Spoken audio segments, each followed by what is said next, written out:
The hangman's noose swung empty in the town square of Julian, California, and Flora Zimmerman knew with terrible certainty it would not stay that way for long.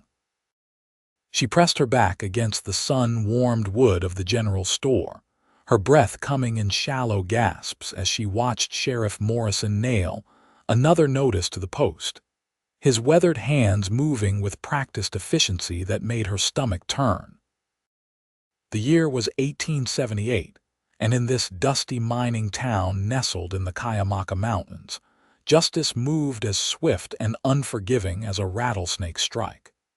The paper fluttered in the October breeze, but Flora did not need to read it to know what it said. Her father had been found guilty of murder, and in 3 days he would hang.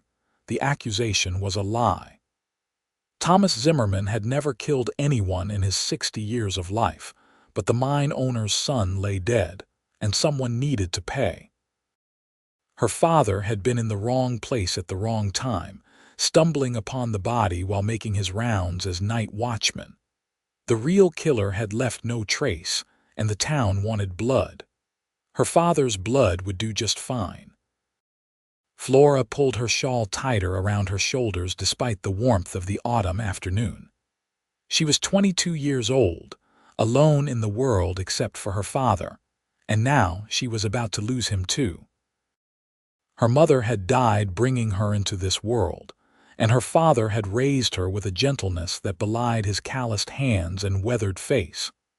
He had taught her to read, to cipher numbers, to appreciate the vast sky that stretched over these California mountains. He had never raised his voice to her, never lifted his hand except in blessing. And now he sat in a cell waiting to die for a crime he did not commit. She had spent every penny they had on a lawyer from San Diego, a man with slicked back hair and empty promises who had done nothing but collect his fee and deliver a half-hearted defense. The jury had deliberated for less than an hour. The judge had pronounced sentence with barely concealed satisfaction. And Flora had stood in that courtroom feeling the floor drop away beneath her feet, as if she were the one being hanged. Now she stood in the lengthening shadows, watching the townspeople go about their business as if the world had not just ended. Mrs. Henderson emerged from the bakery with a basket of bread. Young Timothy Fletcher chased his dog down the street, laughing. The blacksmith's hammer rang out in steady rhythm. Life continued, indifferent to her suffering. Miss Zimmerman. The voice came from behind her, deep and unfamiliar. Flora spun around, her hand flying to her chest. The man who stood there was tall, broad-shouldered, with sun-darkened skin and eyes the color of sage and shadow. He wore dusty trail clothes and a wide-brimmed hat, pushed back to reveal dark hair that needed cutting. A gun rode low on his hip, the leather of his holster worn smooth with use. He could not have been much older than 30, and there was something in his face that made her think of distances traveled and hardships endured. "I am sorry to startle you," he said, removing his hat in a gesture that seemed automatic, ingrained by some long-ago teaching. "My name is August Nash. I have been watching you." Flora's eyes widened and she took a step back. Her shoulders hit the wall of the store. "I do not mean you any harm," he said quickly, raising one hand in a placating gesture. "Please, I am here because I think I might be able to help your father." Hope flared in her chest, bright and painful. "How? Who are you?" "I am nobody important," August said. "A drifter, mostly. But I have been in Julian for 2 weeks now, and I have eyes that work and ears that listen. I do not believe your father killed Richard Hartley." "He did not," Flora said fiercely. "He could not. But no one cares about the truth." August studied her for a long moment, his gaze steady and measuring. "I care about the truth. It is one of the few things a man can count on when everything else fails him. Your father is innocent, which means someone else is guilty. That person is still walking around free while a good man waits to die. That does not sit right with me." "Why would you help us?" Flora asked. "You do not know us. You have nothing to gain."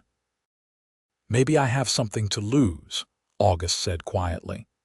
"Maybe I have stood by and done nothing too many times in my life, and I am tired of the weight of it. Maybe I see a woman who is about to lose the only family she has, and I remember what that feels like." There was something raw in his voice, some old wound that had never properly healed. Flora found herself looking into his eyes and seeing an unexpected depth of pain that mirrored her own. "What can you possibly do?" she asked. "The trial is over. The sentence has been passed. In 3 days my father will be dead, and there is nothing anyone can do to stop it." August settled his hat back on his head, and a slight smile touched his lips. It was not a happy expression, but there was determination in it that made Flora's heart beat faster. "Impossible is just a word, Miss Zimmerman," he said. "Not a destination. There is always something that can be done. The question is whether you are willing to let me try." Flora looked at this stranger, this cowboy who had appeared from nowhere with promises that seemed too good to be true. Every instinct told her to be cautious, to protect herself from more disappointment. But what choice did she have? Her future seemed impossible. Her father's life hung by a thread that was already fraying. This man might be her only chance. "What do you need from me?" she asked. "Information," August said. "Everything you know about that night, everything your father told you, every detail, no matter how small." Flora glanced around. The street was still busy and she could feel eyes on them, curious and judgmental. "Not here. Come to my house after dark. We live on the east edge of town, the small cabin with the blue door. But please be careful. If the sheriff sees you talking to me, he will make trouble for you too." "I have had trouble before," August said. "I expect I will have it again, but I appreciate the warning." He touched the brim of his hat in a gesture of farewell and walked away, his boots kicking up small clouds of dust with each step. Flora watched him go, her heart pounding with something she had not felt in days. It took her a moment to recognize it as hope. That evening, as the sun painted the sky in shades of orange and crimson, Flora tidied the small cabin she shared with her father. It felt wrong to be here without him, wrong to sit at the table where they had shared so many meals, and know that he was locked in a cell eating whatever slop the sheriff bothered to provide. She had visited him that morning, pressing her hands against his through the bars, fighting back tears as he told her to be strong, to be brave, to build a life for herself after he was gone.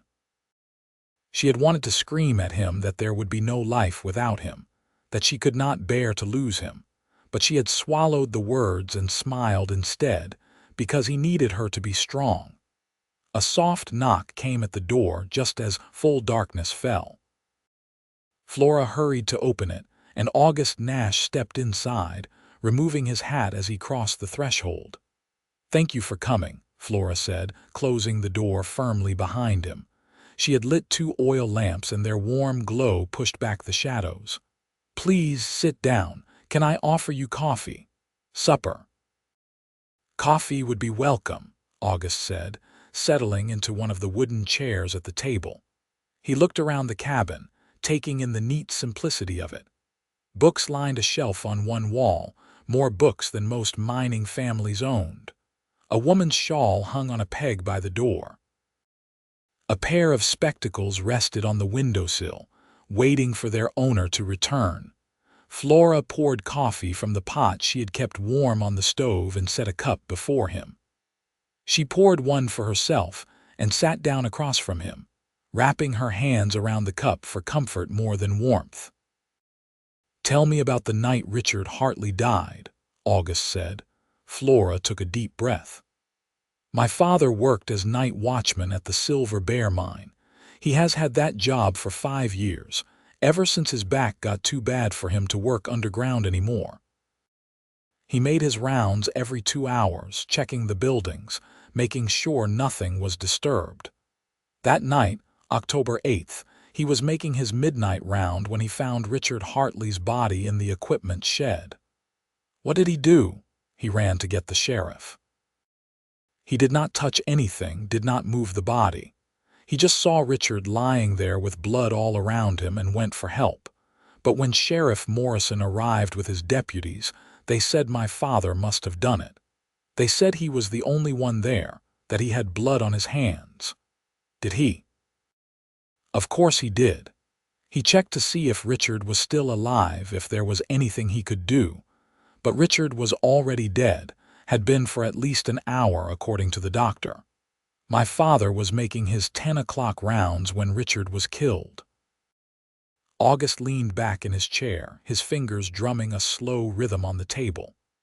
Did anyone see your father during those 10 o'clock rounds? Can anyone verify where he was? Flora's face fell. No, he was alone. He is always alone at night. That is the nature of the job. What about Richard Hartley? Why was he at the mine at midnight?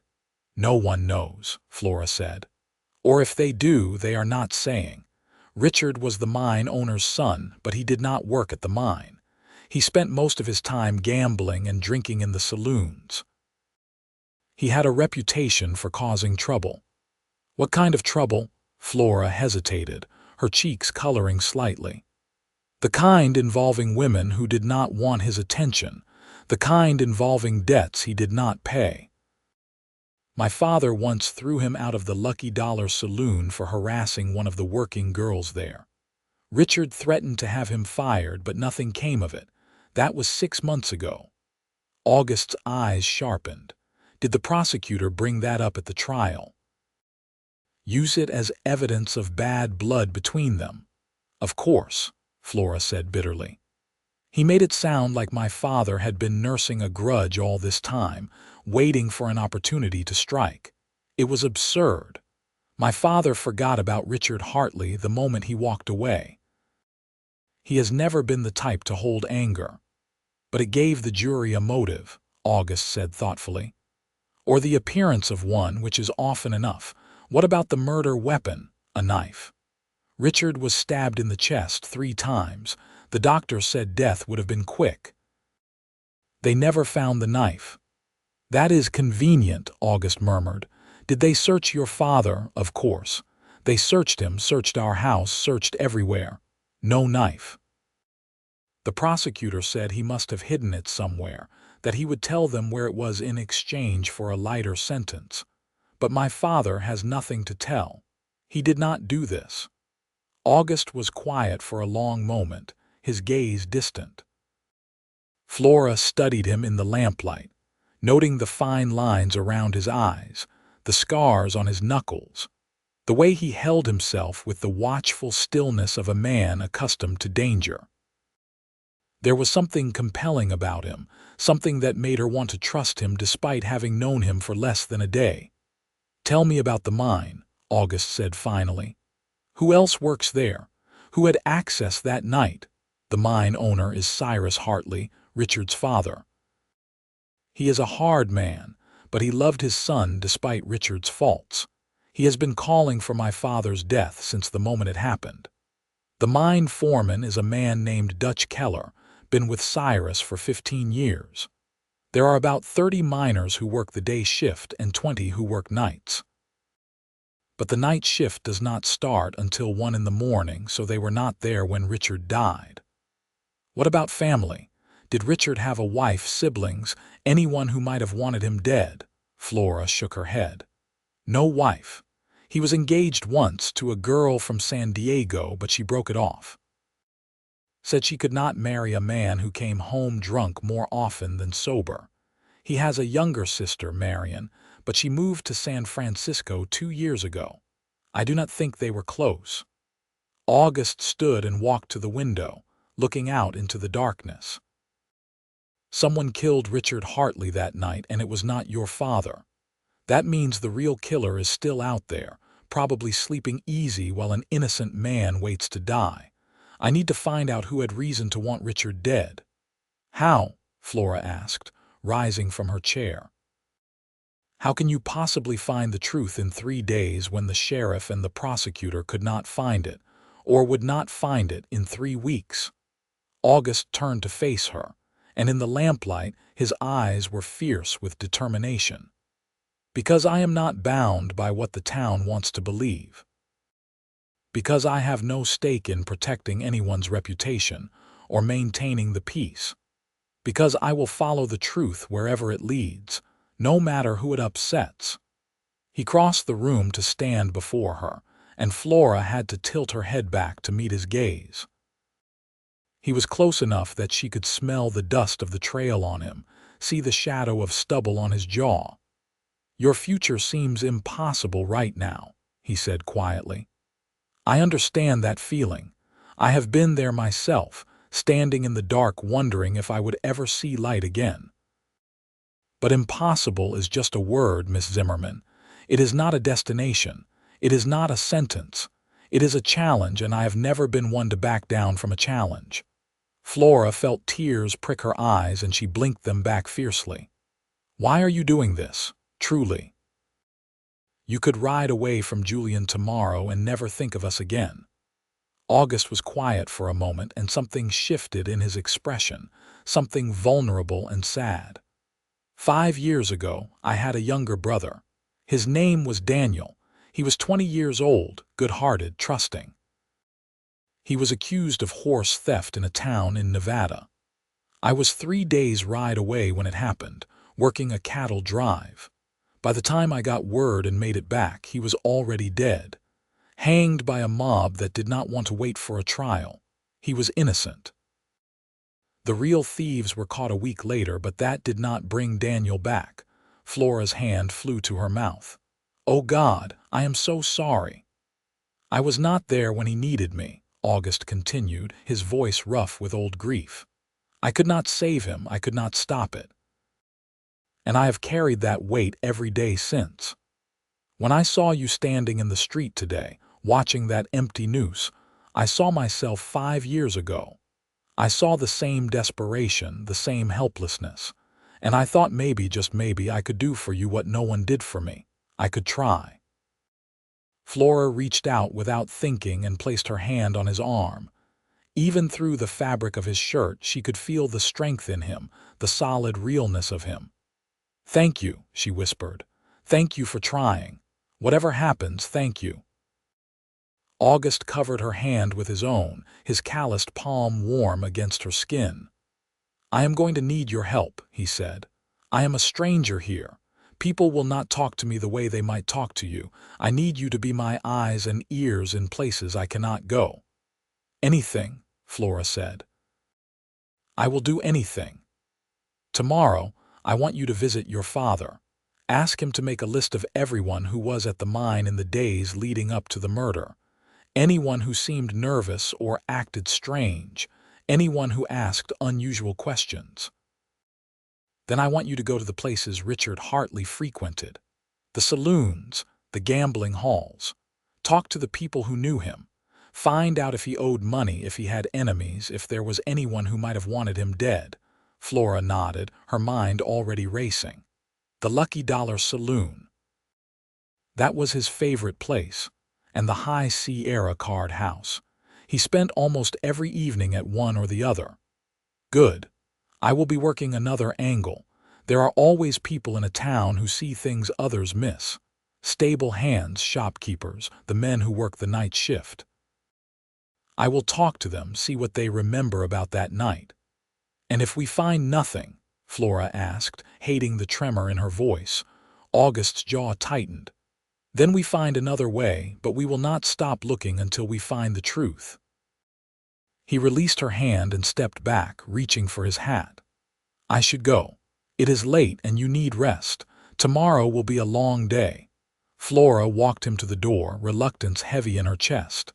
The cabin would feel so empty when he left, so quiet and filled with shadows. But she pushed the feeling aside and smiled at him. "Where are you staying?" she asked. "I have a room above the livery stable. The owner is a good man, asks few questions. If you need me, you can find me there." "Be careful," Flora said. Sheriff Morrison does not like people asking questions about this case. And Cyrus Hartley has money and influence. If they think you are interfering, they will make trouble for you." August smiled, and there was something wolfish in the expression. "Let them try. I have faced worse than a corrupt sheriff and a grieving father." He settled his hat on his head and stepped out into the night. Flora watched him disappear into the darkness, her heart beating hard against her ribs. For the first time since her father's arrest, she felt something other than despair. It was fragile and uncertain, but it was there. Hope, and the beginning of something else, something she did not yet have a name for. She closed the door and leaned against it, August Nash's words echoing in her mind. Impossible is just a word, not a destination. She could only pray he was right. The next morning dawned clear and cool, the October sun painting the mountains gold. Flora dressed in her simplest gown, pinned her dark hair into a neat bun, and walked to the sheriff's office with her head held high. The townspeople she passed on the street looked away or whispered behind their hands. She had become a pariah overnight, tainted by association with her condemned father. Sheriff Morrison sat behind his desk, his feet propped up, reading a dime novel. He glanced up when Flora entered, and his lip curled in something between a smile and a sneer. "Miss Zimmerman." "Come to beg for your father's life again." Flora bit back the angry words that rose to her tongue. She needed to see her father, and antagonizing the sheriff would not help. "I would like to visit my father, please. Visiting hours are 10 to 11. It is 9:30. Then I will wait." Morrison shrugged and returned to his novel. Flora stood by the door, her hands clasped in front of her, counting the seconds until the clock on the wall chimed 10. The moment it did, she spoke again. "It is 10 o'clock. Morrison sighed heavily and pushed himself to his feet. He pulled a ring of keys from his belt and led her through the door at the back of the office. The jail consisted of 4 cells, 3 of them empty. Her father sat in the 4th, his gray hair disheveled, his clothes rumpled from sleeping in them. But his eyes were clear and warm when he saw her. "Flora, my dear girl. Papa." Flora rushed to the bars, and her father reached through to clasp her hands. His grip was still strong, still steady. "5 minutes," Morrison said, and retreated to the office, leaving the door open so he could hear them. Flora pulled a small stool close to the bars and sat down, unwilling to release her father.